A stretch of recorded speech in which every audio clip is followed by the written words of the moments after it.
Please give a warm booking welcome to Tom Fishburne. Great, thank you. Hello, thank you so much for having me. When they told me that I would be the end of day 2, I was worried that the energy level might be kind of low, but I don't think that's going to be a problem here. But the good thing is we're mainly going to be looking at cartoons today as we move into the weekend, so I think that's a good thing. I'm excited to talk today about ideas. This is a whole conference of ideas. And I imagine that many of you are ready to leave here after an exciting 2 days, thinking about things that will generate this type of reaction, people wanting to get a booking tattoo on their shoulder. And what I want to talk today about is how to bring those ideas to life, to make sure that the ideas are as creative as you want them to be. This is a classic image when we think of innovation. We often think of Isaac Newton sitting under the apple tree and waiting for the apples to fall on the head, this inspiration to arrive, and to get excited about inspiration that way. And after the last couple of days, there are a lot of apples, things that have fallen from the trees that you're probably thinking about that you can bring back to your teams and to wherever your offices are that you can try to bring to life. What I think sometimes happens, though, is that we get so excited about the idea that if we're not careful, we can have this idea and then have slowly chunks taken out of the apple as we try to bring it to life. And compromises that are made, and in trying to work through the idea, the next thing you know, the idea looks a little less exciting than it did when you first came up with it. And then if we're not careful, it can go through a blender and then eventually turn into applesauce, a watered-down version of the idea. And the problem with applesauce is that the world is too full of applesauce already. There are too many ideas that are put out into the world that are kind of boring, not that exciting, and I think that's a real issue. And I think it's a factor of the fact that we sometimes put too much emphasis on coming up with the idea and not enough on what happens afterwards.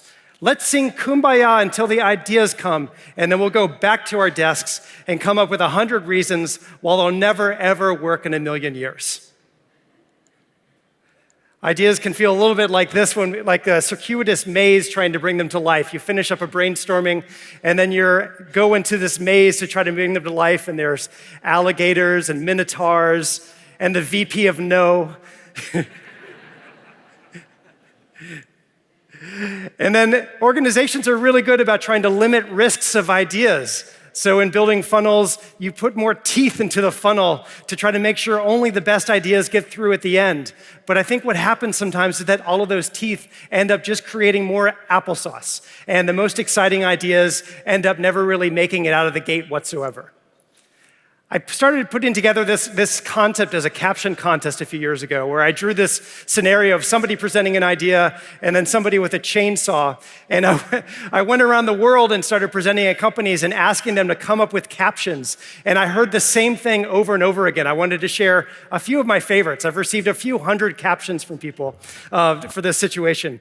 Now I'm just going to play devil's advocate for a moment. Don't mind me, I'm just here to cut your budget and shorten your timelines. Say hello to my legal friend. Please finish your thought, I'm just preparing my feedback. Like most strategy changes, this might be a little painful. Can you repeat that, Gene? I'm getting some background noise. This is the last time I'm going to ask you to make the logo bigger. So you hear the same things over and over again, and that can cause real issues. You end up with what I like to describe as Newton's applesauce. And this is a classic example of what that looks like. This is a car called the Pontiac Aztec, which is commonly ranked as one of the worst new product introductions of all time. And the funny thing about this car is that a lot of people loved this car as a concept. It was one of the first crossover SUVs. People got really excited about what this could mean. But in the distance between this being a concept to actually coming to life, it totally transformed. They tried to make the car appeal to everyone, from mothers driving their children to teenage boys getting their first car. And as a result, it didn't end up standing for anything.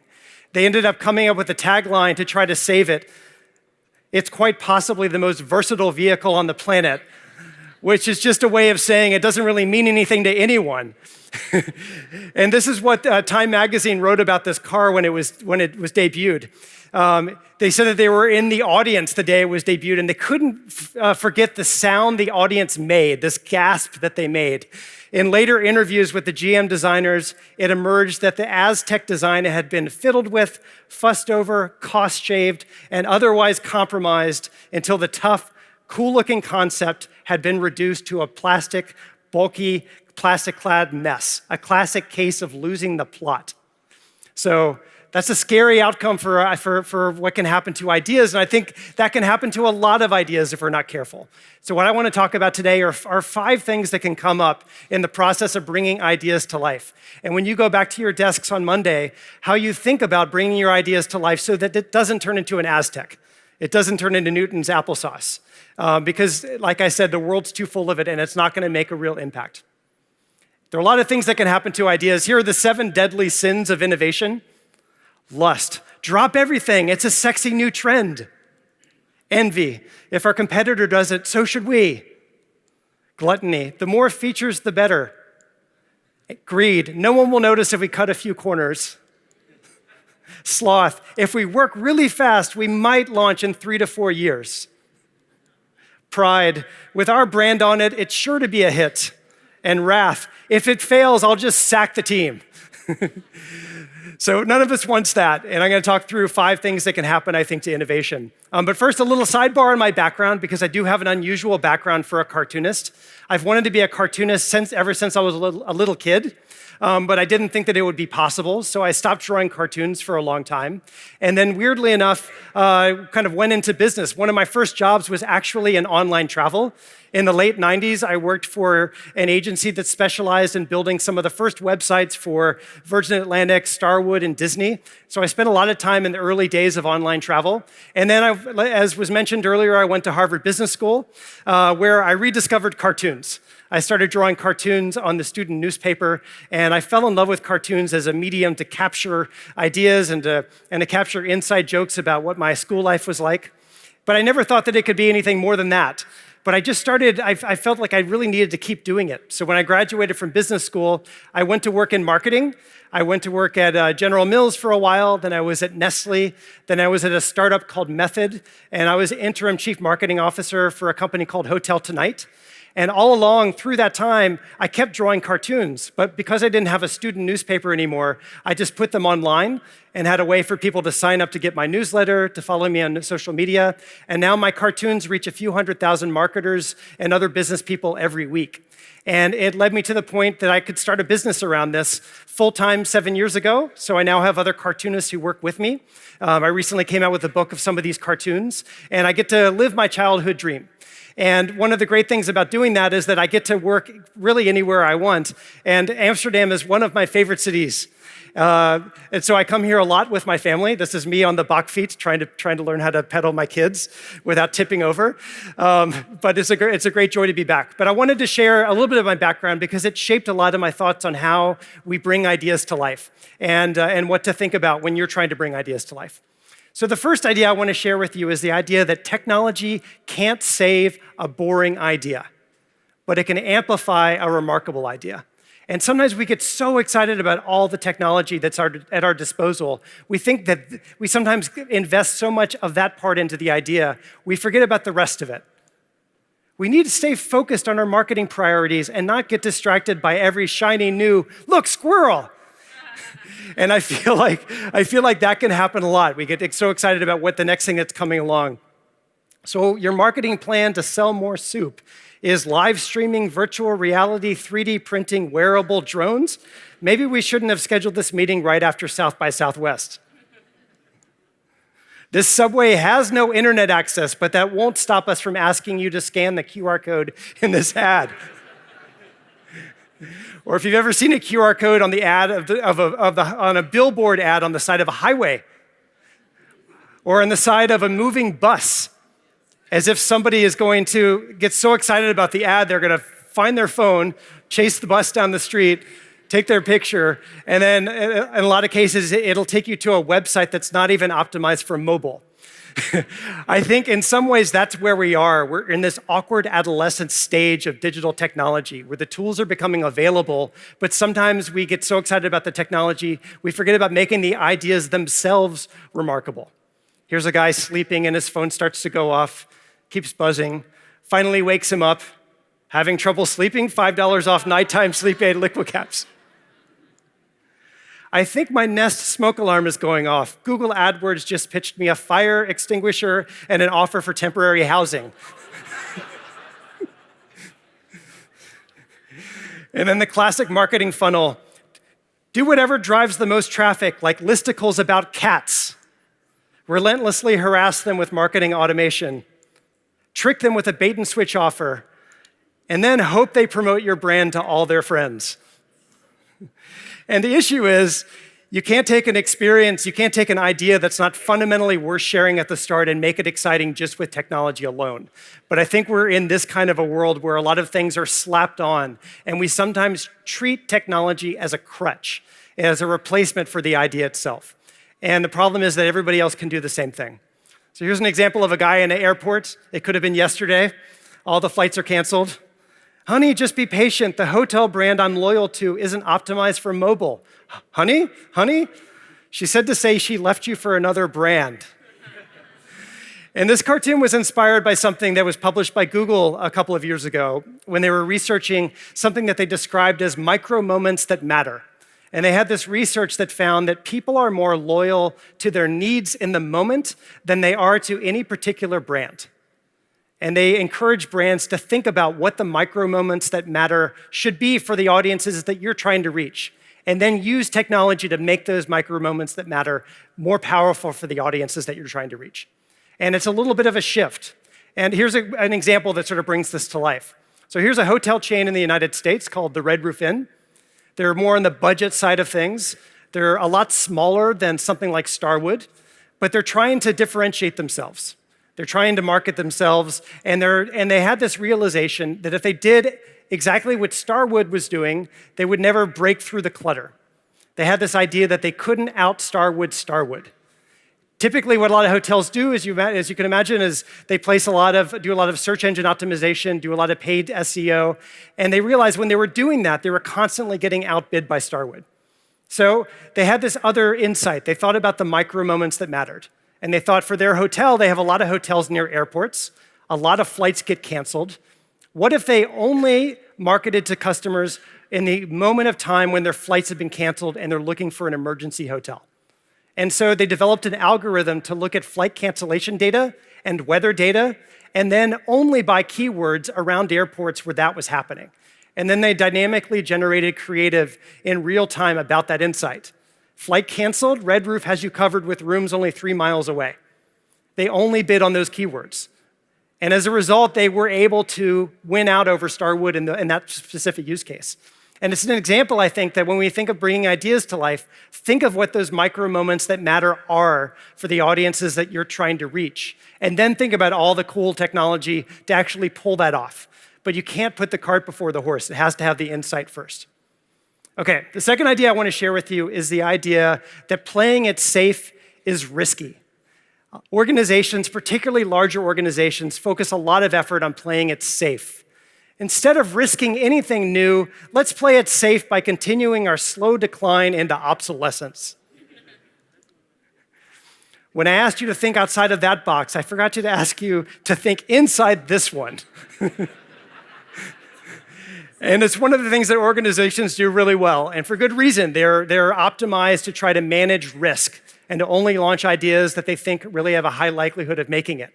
But the problem is that doesn't lead to survival of the best ideas. It leads to survival of the safest ideas in an organization. And the safest ideas are never that exciting. And the safest ideas are often blinded by the way companies have always done something. If you worked at Johnson & Johnson, and you looked at this picture, you'd know that every product was on that shelf for a reason. Every inch of shelf space was justified. They have all this strategic rationale, shopper decision trees, category management decks, all this reasoning to say why the category looks like this. But if you're actually walking down this aisle and you have a headache, The only thing this is going to do is make your headache worse. And that, I think, is one of the things that can happen in organizations is that we end up with blinders on. We look at the categories that we work in a certain way, and then we launch ideas only that fit in that mold. And I think it's really important for everyone in an organization to question the rules of the status quo, to question the convention that the company is operating under, or you just end up with more of the same. So in that same category, a few years ago, a startup came along. They launched with only 3 products: Help, I have a headache; Help, I can't sleep; Help, I have an aching body. It's so simple. And on the back of them launching such a simple product, some of the retailers gave them dedicated end cap space for free because they were helping simplify the category better than the big companies were. And I think that's an example for all of us in our ideas to question the rules of the category that you're working within, because you can easily get blinded by it. This company, Help, looked at the simple question, I have a headache, and then they mapped how the category solved that micro moment, solved that need in the moment. And this is what that looked like: an overwhelming array of choice and confusion and all sorts of stuff. So they came up with a totally different way of thinking about it, and a totally different platform, that it was all about taking less. Every other brand in the category was about maximum, more, extra, ultra, and they were going to take an entirely different approach. For fun, they took their design of their products and they put them on a crowdsourced design website and asked designers to redesign their products according to the rules of the category. And the bottom row is what they came up with. And the bottom row, I think, is exactly what happens with most of our ideas. It's the path of least resistance in bringing them to life in an organization. The organization will turn them into the bottom row. And we have to fight for our ideas to make sure that they stay at the top. We have to push for that, or else they'll just get forgotten. And I think that's particularly important the larger you get. I think you can have a challenger mentality, which I know is a big part of this company, no matter how large you get. It's a state of mind, not a state of market, but it means that everybody in the organization has to continually challenge those questions and find ways to look at the world a little bit differently. And that creates big opportunity, particularly when you're going into new areas, going into experiences, going into things that you haven't done before, thinking about how you can question the rules of the category to find a different point of view and a way to look at them. There's a video that was floating around a few years ago that's really funny. It's a classic video of what would happen if Microsoft redesigned one of Apple's products. And it slowly goes from what's on the left to what's on the right. And all sorts of things are asked. Let's make better use of this space. And you end up with what's on the right. And I think that's another example of the path of least resistance. And the funny thing about the video is that it turned out the video was made by Microsoft's own design department. They made it to show their own marketing team members, here's what you're putting us into. Here's what you're forcing us to do. But then, of course, it went a lot wider than that. And I think it's relevant to lots of organizations. Now let's pick the innovative idea with the greatest potential to keep things exactly as they are. Okay, the third idea I want to share with you is the idea that we all work in marketing. And I know one of the wonderful things about this event is that people come from all sorts of backgrounds. Many of you are probably offended to be called a marketer.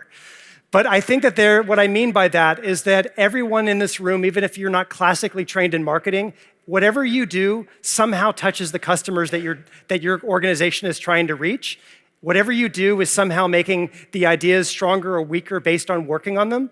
And what happens in a lot of organizations is that you end up with silos, and you can end up with ideas that as they move from organization to organization, the ideas get blocked. They get smaller. This was our compromise with legal. And I love legal departments. And I got a lot of emails after I put this cartoon out from former lawyers that I had worked with. But the point that I was trying to make is that somehow this construct is set up at the start as this combative one where marketers come up with ideas and then the legal team is in charge of refining the ideas and saying what you can't do. But it doesn't have to be that way. And I think there's an opportunity to think of even the lawyers in your organization as part of the marketing team. A few years ago, I met one of the brand managers behind Axe, which is known as Lynx in Europe. It's a pretty edgy brand. They do a lot of edgy, creative stuff and very controversial. And I was surprised when I learned about the brand that it's actually part of Unilever. Unilever is a giant company, And this brand is one of its billion-dollar brands. So it's very careful of what that brand does. And I asked this brand manager, how do you get some of the stuff that you do through the legal department? Because I can imagine, at the time I worked for an organization that didn't even have a legal department, and we wouldn't even go to do some of the things that they were doing. And what he described to me was that they made the lawyers effectively part of the marketing team. And he told me the story of this product launch, which was basically a loofah sponge they were trying to sell to teenage boys, which is kind of a tricky proposition. So they knew they had to be edgy. And instead of doing what they would typically do, which is create a finished advertisement, then go find the legal team, review the advertisement, and the legal team would say, you can't say that, you can't say that, you can't say that. Instead, they brought the legal team in at the very beginning and they said, we're trying to solve this problem. We're trying to market this product. We don't know where the line is and we want you to tell us. And he told me the advertisement that they ran for this product and then told me the lawyers came up with it. They came up with the ad. They said, here's the line and we can go all the way to this point. And he said, we can go that far? And he realized that in many cases, he was self-editing. When we work in organizations where we're set up not as everybody working as part of one team, but instead of working in silos, we often self-edit and we do things in a way that we are worried that other groups will ultimately find fault in, and we approach it differently. And so the big lesson from this is to make even the lawyers part of the marketing team, to make it bigger and broader than just the classic marketers. Here's another example that I love. It's from one of my favorite brands when I had the chance to work in London years ago. I came across the Innocent Smoothie brand, and the first time I came across them, all the bottles were wearing hats, little woolen hats. And I was like, how do they do that? All the hats were different. They're all very interesting. They all told quirky little stories. And I couldn't figure out, one, what this was all about, and two, how they actually pulled this off. And then I learned a little bit more of the story the more I got to know the people on the brand team. And the backstory of that promotion was that Tropicana was a competitor, Innocent was a small brand, and Tropicana wanted their space on the shelf. So they started going in promotion. Every other week, they were buy one, get one free, half price. And this little brand couldn't afford to compete against Tropicana. They couldn't out-Tropicana. So they had this idea that they would do a promotion that Tropicana could never do. And instead of giving the money off its shelf, half price, they decided that they would give away a little hat. And for every bottle you bought with a hat, 25p would go to this organization called Age UK that provided heating oil for the elderly in the winter.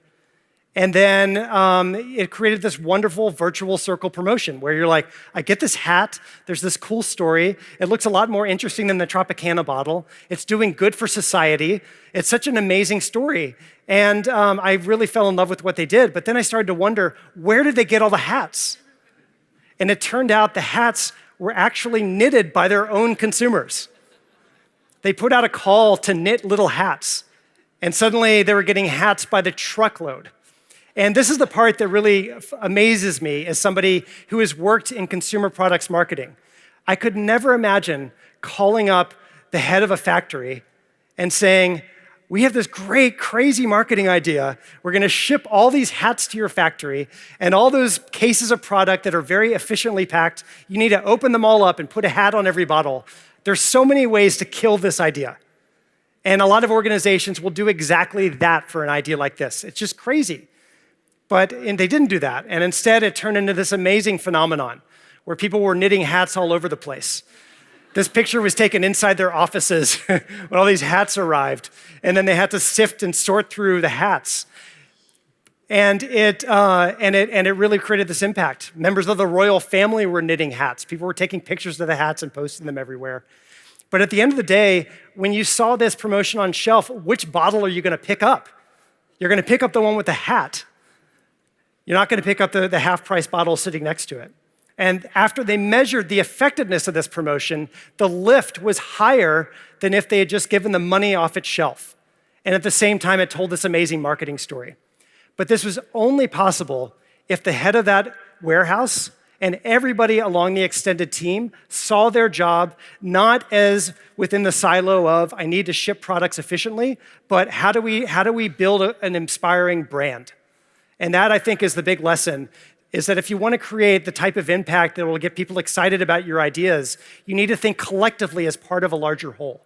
And what often happens with ideas like that, like Newton's applesauce, is this could have turned into a cardboard neck dangler, right? And totally forgotten. You would have overlooked it. You wouldn't have cared about anything that happened with it. But it was only by doing what was hard and doing it collectively that it turned into an exciting actual idea. Their head of brand has this wonderful description that innocent is made up of thousands of nice little touches. And I think the most inspiring brands are exactly that. And it's opposite from the death by 1,000 cuts that we often see with ideas. So marketing is too important to be left to the marketing department. Everyone here needs to think of part of their job as an aspect of marketing. And it gets beyond that dynamic of taking ideas and then one person in charge of whacking them and making them smaller. Too risky, too different, too provocative, too unconventional, too unfamiliar, too untested, too unfeasible, too expensive. Wait, where's the point of difference? And that's what can happen if we're not careful. So if you had bought the very first Apple Mac back in 1984 and you took the hood off of the Mac, you'd find the signatures of every single person who helped bring that idea to life. Not just Steve Jobs, not just the designers, not just the engineers, but everybody. Everybody signed it, and they signed it before they shipped a single unit. And that's the power of an idea that everybody feels like they're signing it because it's part of them. Imagine how you would feel if you signed this, and then your job was to deliver that product on time and in full to your customers. You would make sure that it was done as well as it possibly could be. And I think that's the metaphor to think about as you go back, that everybody is touching the ideas that you work on and can make them stronger. Okay, the fourth idea I want to share kind of goes hand in hand with this idea. And it's this idea that everyone has a voice, but not everybody has a vote. Because when you have everybody sharing on the ideas and trying to make them stronger, if you're not careful, you can have total chaos. Let's see how many more features we can cram in. You know, the reason the controls look as complicated as they are is because often you'll have a product manager for every single button. Or in the shoe store, they're running, climbing, hiking, cycling, and then all in one. Which I thought I had made up, and then I found a picture of this somewhere.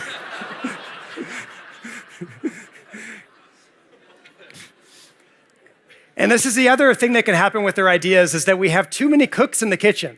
And so how do you balance that? How do you balance that effectiveness that you want to have everybody involved, but actually not water down the ideas by having too many people involved and not have ideas that, slowly get added to and added to and added to and added to, corkscrews and MP3 players. I think I'll just keep the beard. And one of the examples I find really inspiring is one of the greatest ideas probably in the last 10 years, Square, going after a category that's incredibly complicated around financial transactions and simplifying it to the point that you can have something so deceptively simple for people to take payments directly in the way that they've done it. And it's such a simple process.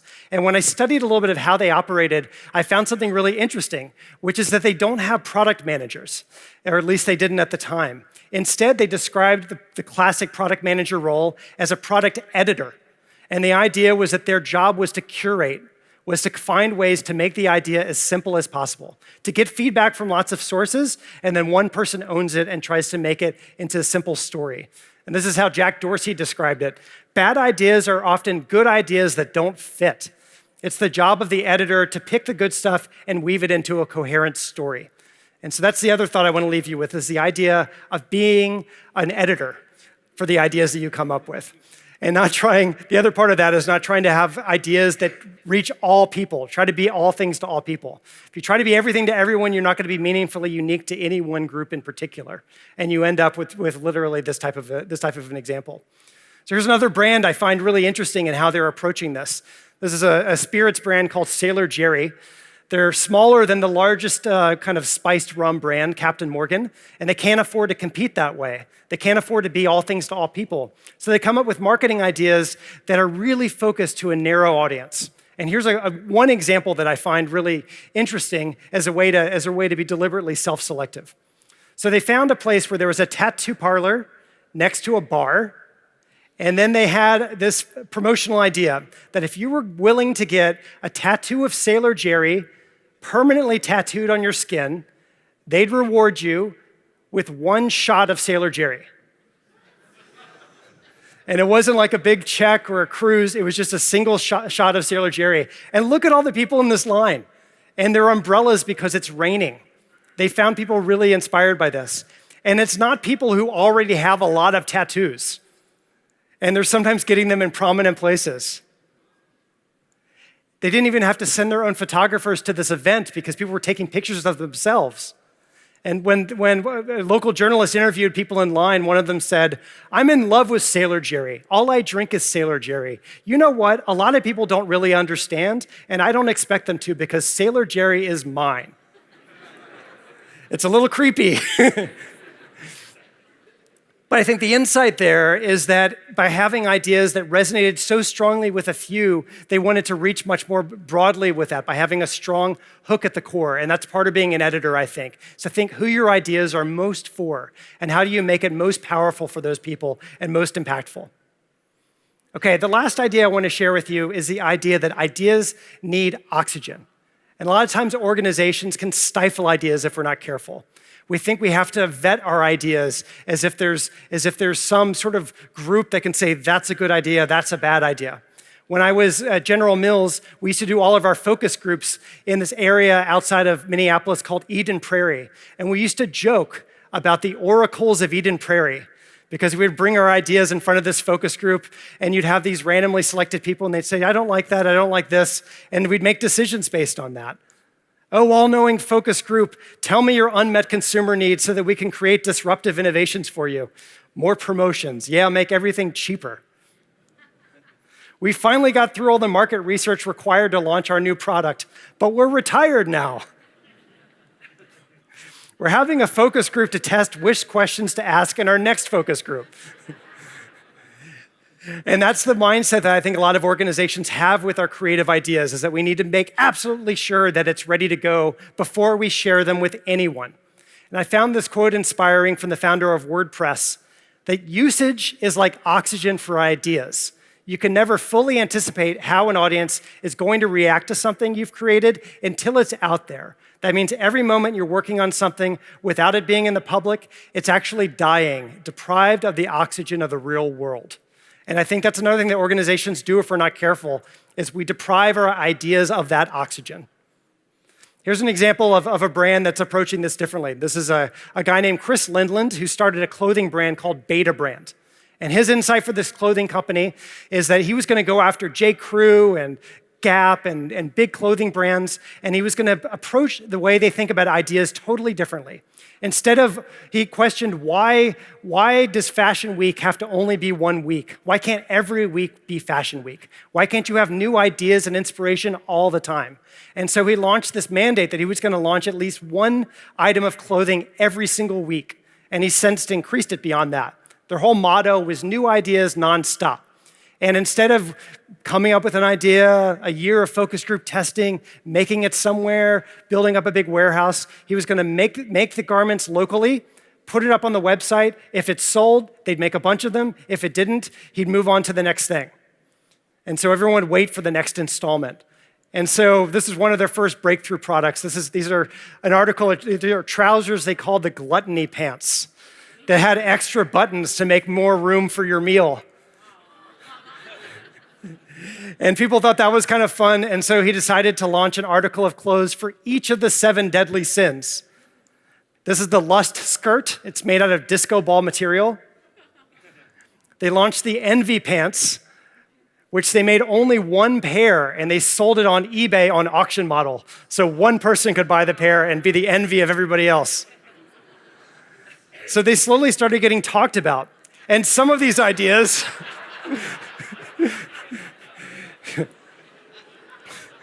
some of these did not become runaway hits. Other of these became really popular. These are, you pull out your back pocket and they're reflective like the mud flaps on a truck. This is a caper-in when you're barbecuing and you want to look like a superhero. These are jeans that have detection, so it protects you from RFID scanners for your credit cards actually in the material of the fabric. And some of these were really out there, and no one really knew what to do with. But because they were making them locally, they could afford to be flexible. And the key was none of those ideas, even the ones that were successful, would have passed the oracles of Eden Prairie. Those ideas that are most interesting are often the ones that the system shuts out, whether it's internally or actually like in focus groups. And so he wanted to make these ideas, take them in front of the people and see what people really liked and got inspired by. Eventually, he made it all crowdsourced, so the ideas actually came from the audience. They pick and make the ones that people were most excited about, and it continued to grow. When Facebook went public and everybody was talking about Mark Zuckerberg wearing a hoodie on his IPO roadshow, they launched the executive hoodie.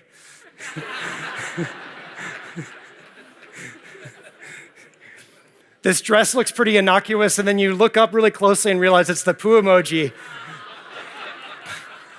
So it allowed them to get ideas quickly out there and fast, and people could really decide on which ones they inspired. And they tested everything all the way right down to what beard length would drive the highest click-through rate on their ads, which grew all sorts of crazy promotions. And it allowed them to grow. And then their biggest breakthrough of all is that they realized ultimately the products they made, the brand that they were creating, was ultimately not about those products.